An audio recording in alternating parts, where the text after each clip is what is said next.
Guys आइए चलिए समझते हैं कंटिन्यू कीवर्ड के बारे में कि हम कंटिन्यू कीवर्ड क्या होता है और हम आखिर इसका यूज़ क्यों करते हैं। तो हम कंटिन्यू कीवर्ड का यूज़ करते हैं टू स्किप दी आइट्रेशन।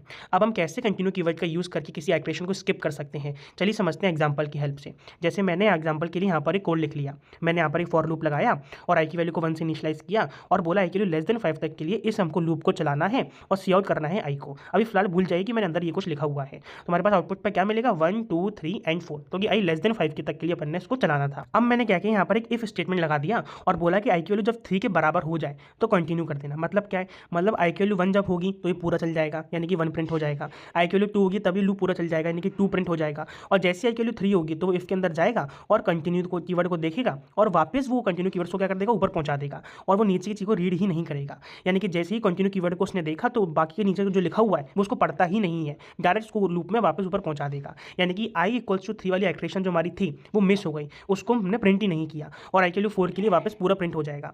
मतलब अगर देखा जाए तो हमने क्या किया, यहाँ पर कंटिन्यू कीवर्ड का यूज़ किया आई इक्वल्स टू 3 वाली आइट्रेशन के लिए और हमने उसको स्किप कर दिया। तो हम इसलिए कंटिन्यू कीवर्ड का यूज़ करते हैं to skip the iteration. Thank you so much.